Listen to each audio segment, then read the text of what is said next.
행복하다고 말하는 동안은 나도 정말 행복해서 마음에 맑은 샘이 흐르고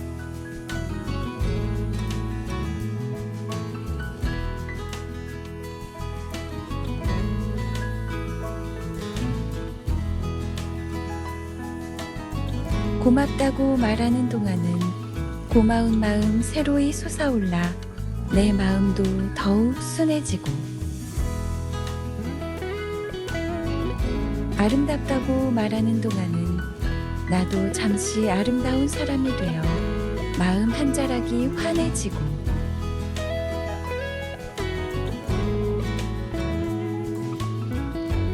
좋은 말이 나를 키우는 걸 나는 말하면서 다시 알지.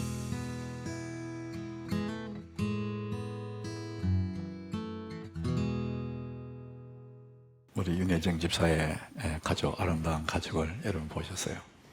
이제 가족을 보여주는 것이 아니라 이 말에 대한 얘기입니다. 좋은 말이 나를 키우는 걸. 여러분 이 말이 얼마나 소중한지 오늘 인트로 영상에서 시로 이렇게 보여주셨습니다. 여러분 좋은 말, 아름다운 말, 이 행복한 말, 그 말하는 순간에 거기에 감정이 따라오거든요. 말은 너무나 신비로워요. 그래서 말에는 감정이 따라와요. 그래서 좋은 말 하면 좋은 감정이 따라오고 좋은 사람으로 성장해 간다는 것이죠. 자, 오늘 여러분 우리 말에 대한 얘기를 할 거예요. 근데 우리 말씀의 제목은 우리의 관로에 축복이 담겨 있다. 여러분 아마 말 이렇게 할 건데 사실은 저는 입이라고 했어요. 입. 여러분 우리 말이 어디서 나오냐? 입에서 나오잖아요. 그래서 우리 입 속에, 우리 입에 하나님의 축복이 담겨 있다. 이 틀림없는 얘기입니다. 여러분 우리가 말을 하는 이 입은 말만 하는 것이 아니고 우리 입으로 이 몸에 영양소가 들어가는 거예요. 그래서 이 몸에 많은 지체들이 있지만은 이 입이라는 것은 너무나 소중한 거죠. 입으로 몸에 영양소가 들어갑니다. 천하에 없는 장사들도 먹지 않으면 살 수가 없어요. 그래서 좋은 영양분을 공급하는 것이죠. 또 하나 우리의 입으로 들어가는 영양소가 있습니다. 이 몸의 영양소가 아니라 우리 마음의 영양소, 우리 영혼의 영양소가 있습니다. 하나님 말씀을 우리가 먹는 거죠. 이 예레미야나 이 구약에 보면은 말씀을 받아 먹었다 이런 단어가 많이 나와요. 우리는 그저 그 은유법적으로 듣기도 하지만 사실은 여러분 입으로 하나님의 말씀을 먹는 거예요. 여러분 생각에는 귀로 듣는다 생각하잖아요. 물론입니다. 그러나 여러분 귀로 듣는 그 말씀은 소리일 뿐이에요. 그런데 그 소리가 하나님 그 말씀이 내 가슴에 박히려면은 입으로 먹어야 되는 겁니다. 그것을 고린도후서 1장 20절에 이렇게 말합니다. 우리 같이 읽어봅니다. 하나님의 약속은 얼마든지 그리스도 안에서 예가 되니 그런즉 그로 말미암아 우리가 아멘하여 하나님께 영광을 돌리게 되느니라. 따라합시다. 아멘. 여러분 입으로 아멘 했을 때에 하나님이 약속한 그 약속의 말씀, 그리스도 안에서 모든 것이 가능한데 이미 주어진 그 약속인데 내가 아멘 할 때 그것이 나에게 온다는 것이죠. 내 심령에 박힌다는 겁니다. 여러분 아멘이라는 뜻은 진실로 그런 뜻이 있어요.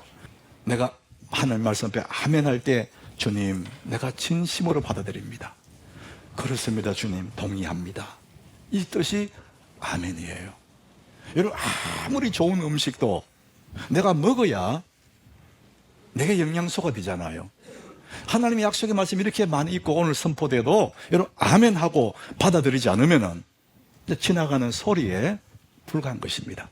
우리의 입은 이 몸의 영양소 받아들이는 것이 아니라 영혼의 양식까지 아멘하소 받아들이는 것이죠. 여러분들이 마스크 쓰고 가만히 입 다물고 있으면 공상으로 엉뚱생으로 막 합니다.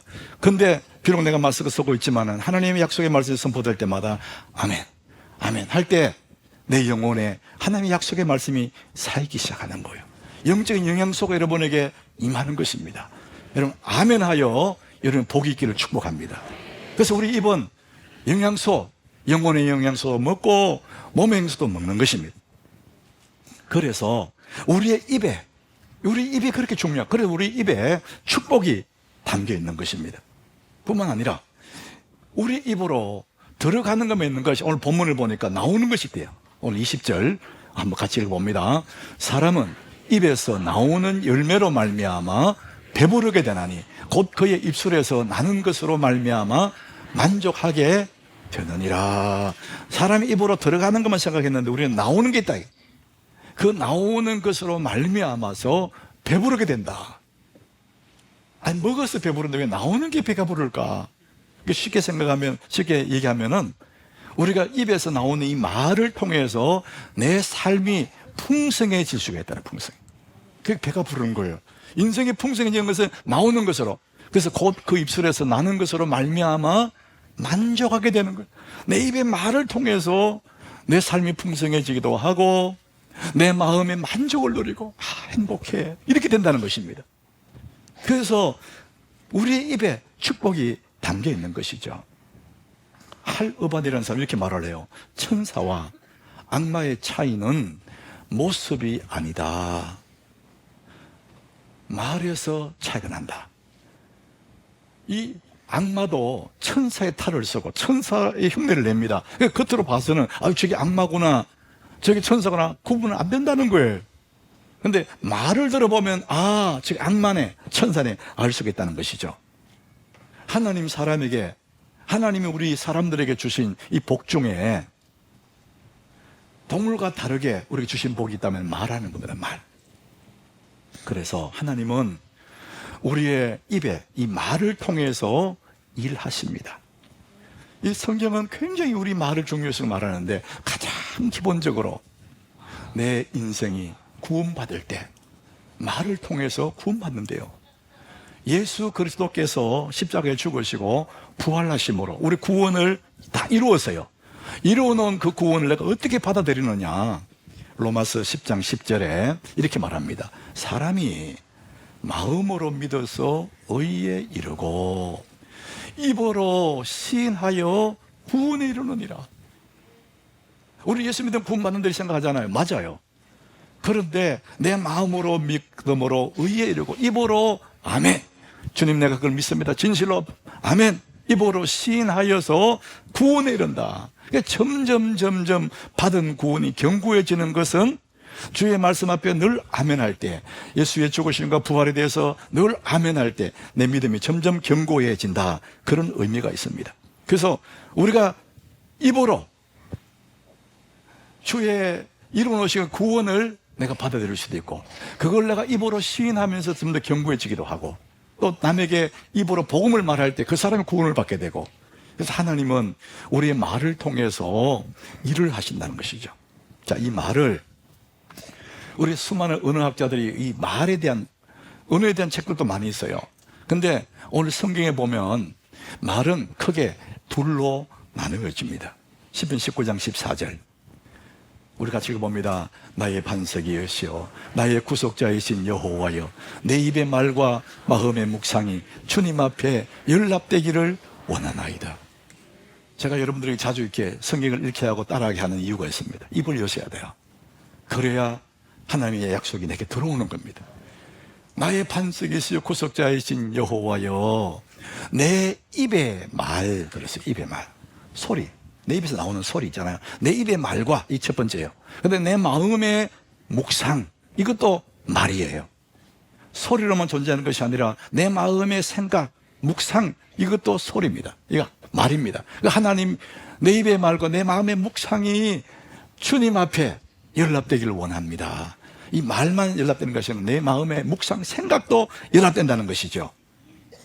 우리는 이 말이 중요하다고 생각하지만 이보다 더 내 삶에 영향을 미치는 것이 뭐냐면 내 속의 마음의 묵상이에요. 내 속의 생각이에요.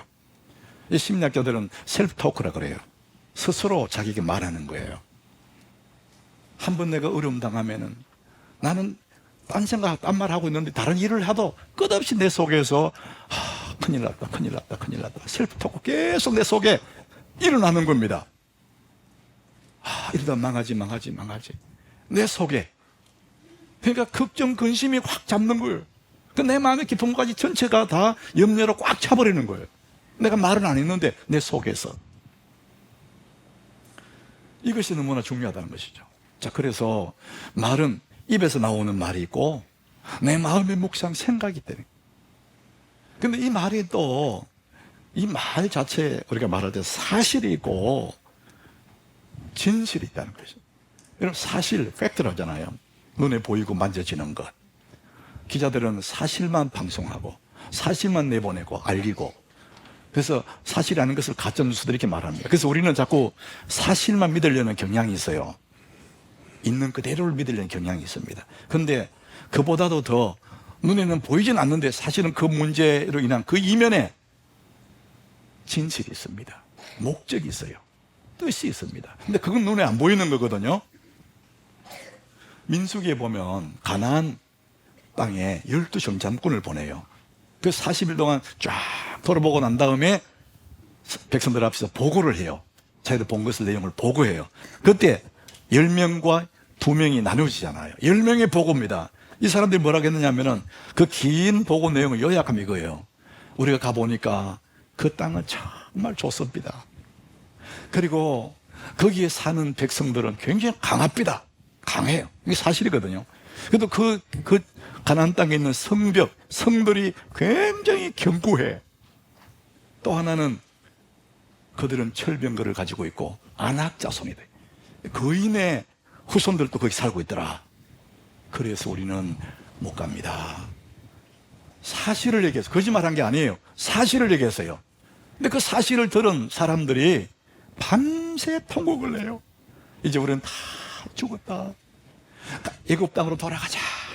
사실을 얘기했는데 백성들이 절망해요. 그때 여호수아와 갈렙 이 두 사람도 사실을 얘기합니다. 우리 가보니까 정말 거기는 저가 꾸려는 땅이었다. 우리도 아낙 자손 봤어. 견고한 성읍도 다 봤어. 사실이야. 그런데 눈에 안 보이는 게 있는데 그게 뭐냐? 하나님의 약속이 있어. 그 땅은 하나님 주시기로 약속한 거잖아. 민수기 14장 8절에 그렇게 말합니다. 여호와께서 우리를 기뻐하시면 우리를 그 땅으로 인도하여 들이시고 그 땅을 우리에게 주시리라. 따라합시다. 그 땅을 우리에게 주시리라. 이게 보이진 않는데 하나님 약속이잖아요. 이게 진실이란 말이죠. 여러분, 믿음의 사람들, 예수 믿는 사람들은 사실만 얘기하면 안 되는 거예요.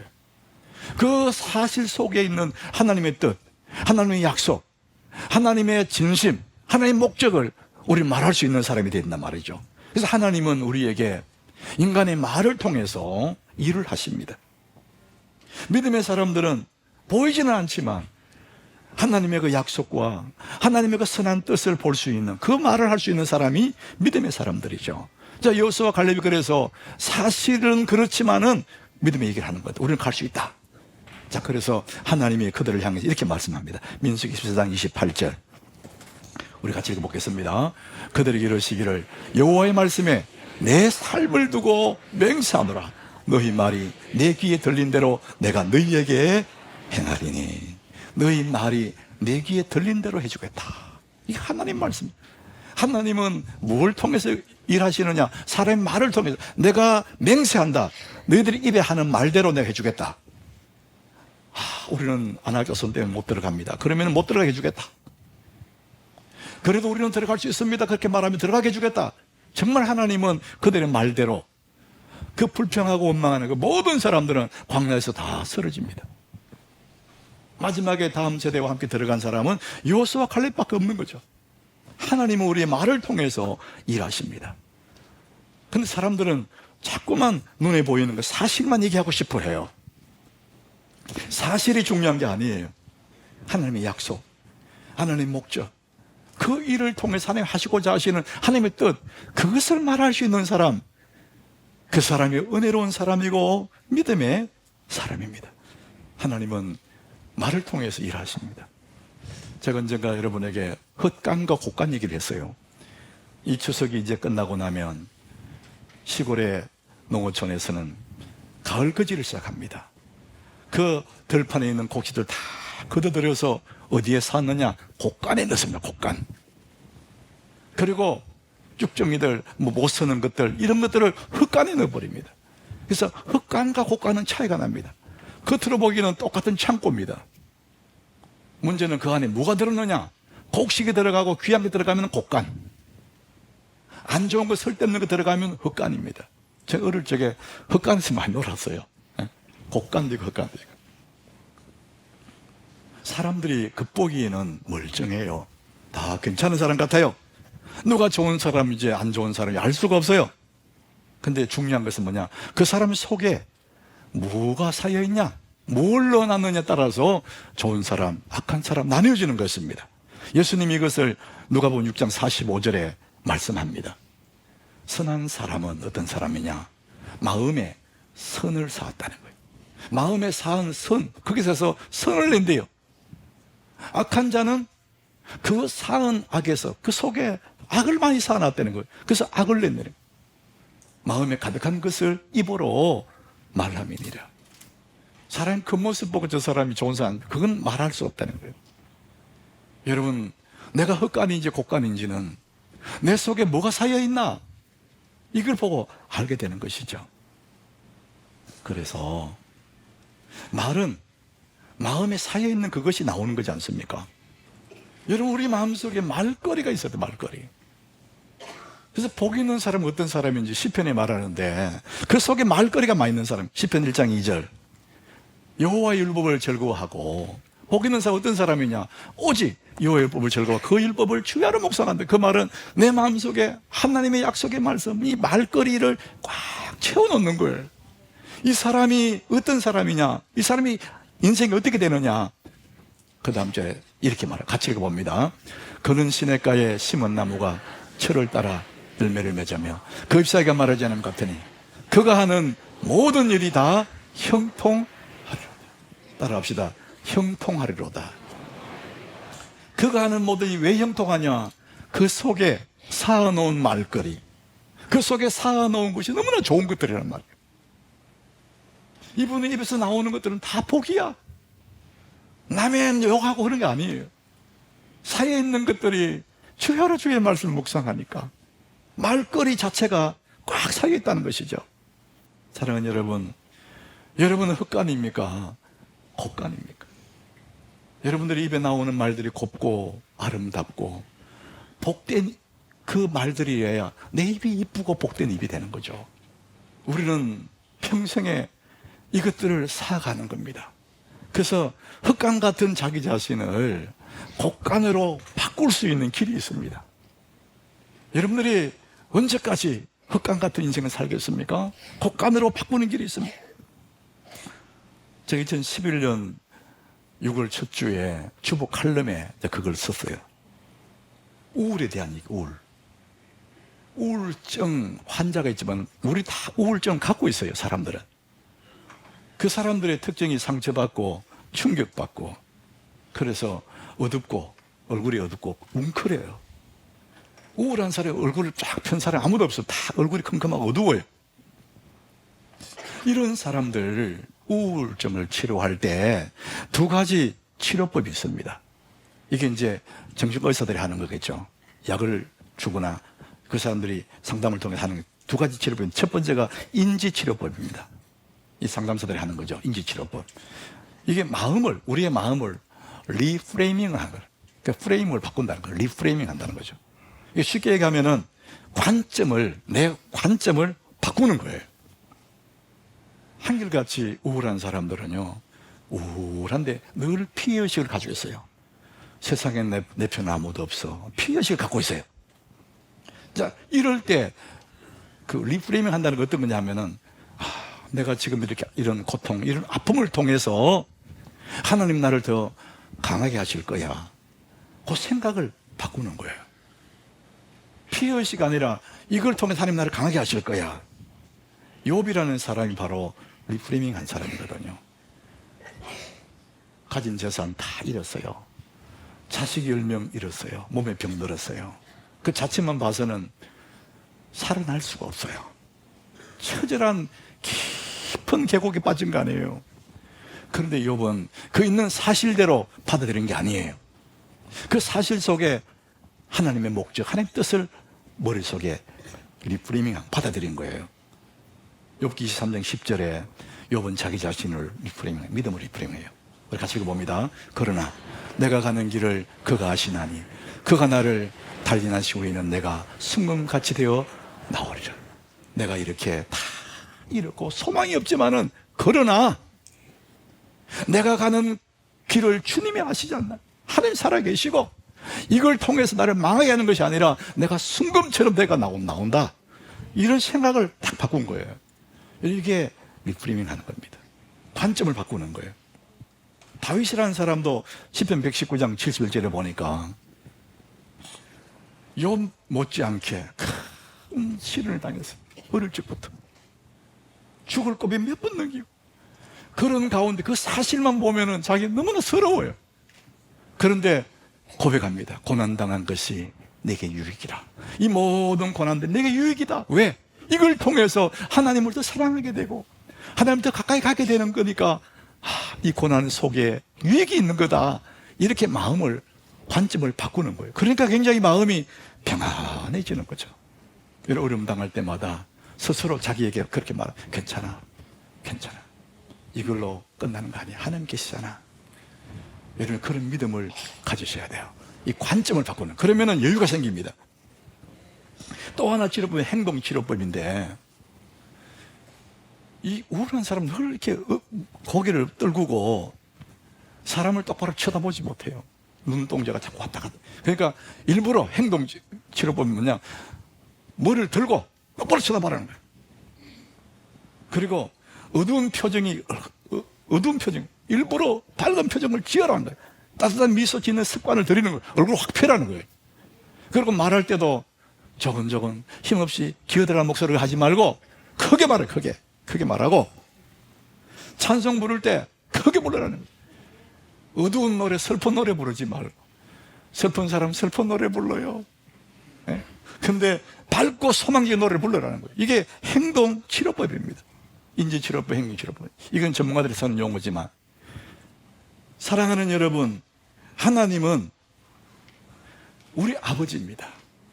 전능하신 하나님이 여러분의 아버지인 줄 믿으시길 바랍니다. 우리 하나님이 계시기 때문에 얼마든지 내 흑강 같은 인생을 곡간으로 만들어 줄 수 있는 그분이 계십니다. 아무리 고달프고 어려워도 하나님이 계심을 믿으시길 바랍니다. 괜찮아, 하나님 계시잖아, 이렇게 믿으시는 거예요. 이 일로 하나님이 내게 은혜를 베푸실 거야. 이사야 41장 10절, 우리가 너무나 사랑하는 구절이지 않습니까? 하나님 우리에게 말씀하시는 겁니다. 같이 읽어봅시다. 두려워하지 말라, 내가 너와 함께함이라. 놀라지 말라, 나는 내 하나님이 됩니다. 내가 너를 굳세게 하리라. 참으로 너를 도와주리라. 참으로 나의 의로운 오른손으로 너를 붙들리라. 하나님 우리에게 용기를 주시는 거예요. 두려워하지 마라. 내 속에 이게 내가 이러다가 망하지, 큰일 났네, 이름 있다 할지라도 주님 말씀은 두려워하지 마라. 내가 너와 함께한다. 내가 누구냐? 전능자 아니냐? 내가 너를 도와주리라.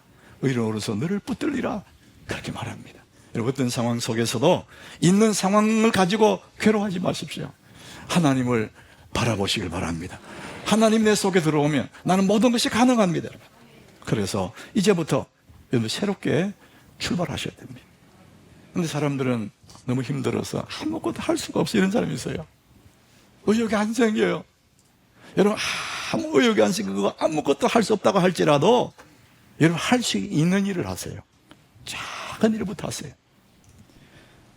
작은 일부터 시작하면 우리 큰 일을 감당할 수 있거든요. 여러분, 오늘 하루는 하나님의 선물인데 아침에 눈을 뜨면 그 하루가 주어지잖아요. 선물로. 다시 모두 오늘 하루 동안 내가 할 수 있는 일을 하면 됩니다. 그래서 그 하루를 더 좋은 날로 바꿀 수도 있고 아주 악몽으로 바꿀 수도 있어요. 그런데 우리는 더 좋은 날로 바꿀 수 있는데, 누구나 할 수 있는 일, 아침에 눈을 뜨면 여러분 기지개를 켜고 얼굴을 활짝 펴세요. 밝고 빛나는 얼굴로. 여러분, 그것은 자기가 할 수 있습니다. 누구도 그 사람 해줄 수 없어요. 자기가 할 수 있는 얘기예요. 얼굴을 펴고 미소 짓는 그 누가 못해. 할 수 있는 일을 하라는 거예요. 그런데 그것이 굉장히 힘이 있다는 거예요. 여러분, 오드리 헵번 아시죠? 젊은 사람들 모를 수도 있어요. 오드리 헵번. 아름다운 미소 하나로 전 세계 사람들의 마음을 다 뺏어간 사람, 오드리 헵번입니다. 제가 그 로마에 갔을 때 로마 휴일이라는 그 옛날 그 영화를 제가 봤거든요. 오드리 헵번. 티파니에서 아침을 뭐 그런 영화가 있는데, 이 사람의 얼굴에 그 미소는 수많은 사람들이 행복하게 한 거예요. 근데 이 사람은 그 미소 하나로 자기 인생을 아름답게 만들어간 사람이에요. 근데 이 사람이 그런 얘기가 제가 글에서 읽었어요. 자기는 즐겁지 않아도 억지로라도 웃었대요. 얼굴 근육을 폈다는 거예요.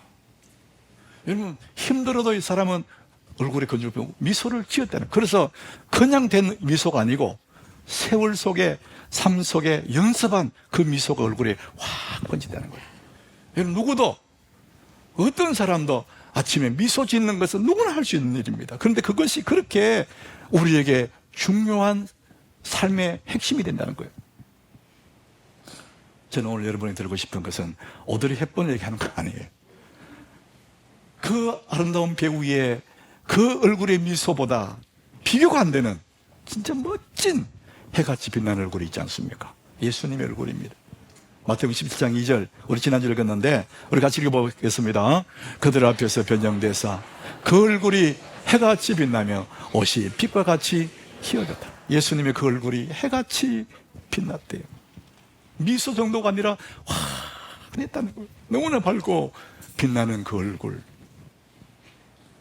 세상의 그 어떤 것보다도 밝고 빛나는 그 얼굴, 그 예수님의 얼굴이라는 거예요. 우리 그 예수님 우리 속에 있지 않습니까? 그 예수님의 얼굴, 그 빛나는 그 얼굴을 우리는 연습하다 보면 어느 날 우리도 나도 모르게 우리 얼굴 속에 예수의 그 빛나는 얼굴이 오지 않겠습니까? 여러분, 그래서 하루를 진짜 복되게 더 아름답게 만들어갈 때 비결은 뭐냐? 일어나서 얼굴에 환한 미소를 띄워보는 거예요. 그 연습을 통해서 할 수 있죠. 그리고는 주변 사람들에게 고마운 마음을 이야기하는 거죠. 감사하고 고마워하는 거예요. 제가 언젠가 기도원에 있을 때 아침에 일어나서 하나님 말씀을 이렇게 묵상하다가 아내가 생각났어요. 집에 있는 아내가. 그리고 제가 평소에 늘 마음에 품고 있던 노래 하나를 다운받아가지고 아내에게 보냈어요. 그 노래 제목이 당신만은 못해요. 그런 노래예요. 우리 모두가 다 이제 좋은 집 살고 싶고, 좋은 옷 입고 싶고, 좋은 음식 먹고 싶고. 근데 이 노래 가사가 이렇습니다. 좋은 곳에 살아도, 좋은 것을 먹어도 당신의 마음 불편하면 행복이 아닌 거죠. 웃고 있는 모습이 행복한 것 같아도 마음속에 걱정은 참 많을 거예요. 사랑도 나무처럼 물을 줘야 하는데 가끔씩 난 당신에게 슬픔만을 줬어요. 너를 사랑한다고 수없이 말을 해도 내가 내 맘 아닐 땐 화낼 때도 많았죠. 꼭 이게 내 얘기더라고요. 이게 마음에 들 때는 뭐 확 웃다가 마음에 안 들면 막 화를 내고 막 슬픔 주고. 그 뒤에 가사는 제가 한번 불러보겠습니다. 세상 사는 게 바빠 마음에 텀이 생겨 처음 했던 약속을 지키지 못하지만 이 세상에 무엇을 나에게 다 준대도 가만히 생각하니 당신만은 못해요. 가만히 생각해보니까 당신만 못해요. 우리 교원들의 매너가 너무 좋습니다. 가만히 생각해보니까 세상에 무엇을 다 줘도 당신은 못하고. 그 마지막 부분에 사랑해 난 너를 사랑해 사랑해 난 너를 사랑해 이렇게 끝나는데, 여러분 말 한마디로 그 사람을 행복하게 하고 이 말 한마디로 자기가 그렇게 행복해지는 거예요. 오늘 본문 21절에 보니까요, 죽고 사는 것이 어떤 돈에 있거나 그런 게 있는 게 아니고 죽게 사는 것이 혀에 힘에 달렸대요. 우리가 이 하루를 엉망으로 바꿀 수도 있고 이 말 한마디 때문에 이 하루를 너무나 아름답게 만들 수 있는 것이 뭐냐? 혀의 말이라는 거죠. 여러분, 사소한 말 한마디 때문에 하루를 지옥으로 만들 수도 있어요. 그러나 따뜻한 고마워하는, 감사하는 큰 말 한마디로 천국으로 만들 수도 있죠. 사랑하는 여러분, 그래서 우리 입에는 축복이 담겨 있어요. 그것을 여러분이 만들어 쓸 수가 있는 거죠. 우리가 말로 축복을 만들 수도 있고, 우리가 고난을, 불행을 만들 수도 있고, 죽고 사는 것이 혀에 달렸다잖아요. 사랑하는 여러분, 매일처럼 눈을 뜨고 미소를 짓고 여러분 입술로 세상을 축복하시기 바랍니다. 자기 자신도 축복하고 주변에 있는 사람들을 고마워하는 거죠. 여러분, 최고의 말, 우리의 입에 최고의 말이 있다면 전능하신 하나님을 찬송하는 거예요. 나를 구속하신 그분을 찬양하는 것이 최고의 은혜입니다. 시편 146장 2절 우리 같이 읽습니다. 나의 생전에 여호와를 찬양하며 나의 평생에 내 하나님을 찬송하리로다. 우리 입에 나오는 것이 살기도 하고 죽기도 하는데 구속하신 그분을 내 평생에 찬양할 때 여러분 앞에 있는 모든 어려움들이 물러가고 어둠의 그림자들 다 사라지고 하나님의 빛나는 그 얼굴이 비춰지기를 주의 이름으로 축복합니다.